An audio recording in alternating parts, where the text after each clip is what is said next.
కొత్తగా నూతనంగా బాధ్యతలు చేపట్టిన మన గండీడు ప్రాథమిక వ్యవసాయ సహకార సంఘము చైర్మన్గా పదవి బాధ్యత చేపట్టిన శ్రీ కొంతం శ్రీనివాసరెడ్డి గారికి ఇతర 12 మంది పాలకవర్గ సభ్యులకు ఈరోజు ప్రభుత్వం యొక్క ఈ ఆదేశానుసారము మనము ఇక్కడ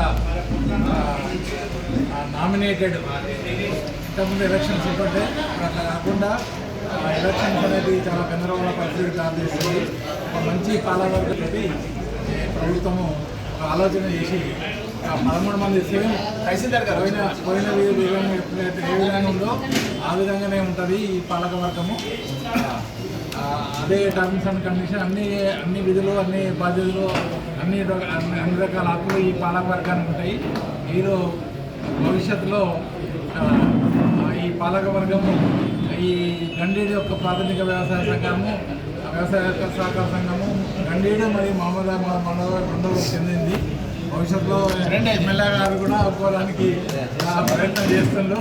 అహ్మదాబాద్ కూడా సెపరేట్ ఉండాలని ప్రయత్నాలు చేస్తుండ్రు. అది కూడా త్వరలోనే సఫలీకృతమైపోతున్నారు వారు. కాబట్టి ఏదైనా గండీడు అనేది చాలా పెద్ద సంఘం, చాలా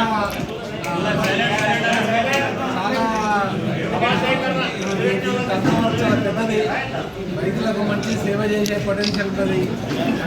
ఇంతదాకా దీన్ని దృష్టి వేరే ఇప్పుడు ఎమ్మెల్యే గారు ప్రత్యేక దృష్టి పెట్టి దీనికి పాలకవర్గం మొత్తం మహబూబ్ నగర్ జిల్లాలోని 17 సొసైటీలు ఉంటే అందులో సారు పట్టుబట్టి మొదటగా గండీడుకు మొదటగా పాలకవర్గంలో తెప్పించిండ్రు. వారి ఘనతకు వారి గొడవకు వారి గారికి నేను ధన్యవాదాలు తెలుపుతున్నా.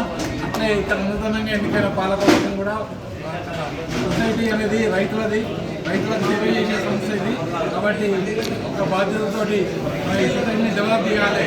చాలా సొసైటీగా తీసుకొని పనిచేసిన ఒక్కొక్క సొసైటీ చాలా చిన్న సొసైటీ 25 కోట్లు 30 కోట్ల ఖర్చు ఉంటుంది. ఒక చిన్న 2 గ్రామాల సొసైటీ మన మనలో కూడా తీసుకుపోయినా తీసుకుపోయినా పాలకవర్గం కూడా సొసైటీకి చెప్పుకుంటే వాళ్ళు కూడా తీసుకుపోయి అక్కడ ఏ విధంగా మనం సొసైటీని ఏ లెవెల్లో తీసుకుపోతున్నాం. సంఘం అంటే చాలా మంచి స్కోప్ ఉంటుంది. దీంతో ఎంత సేవ అయినా చేయొచ్చు. దీనికి ఫండ్స్ కానీ అవి కానీ మెంబర్స్ దీనికి ఎన్నో సహాయం రకరకాల సహాయాలు అంతాయి. మనం కష్టపడితే అందుతాయి. కాబట్టి ఈ రోజు నుండి కొత్తగా నూతన పాలకవర్గము మంచి చేసి సంఘానికి ఒక మంచి పేరు తేవాలని, గండీడు సంఘానికి మంచి పేరు తేవాలి.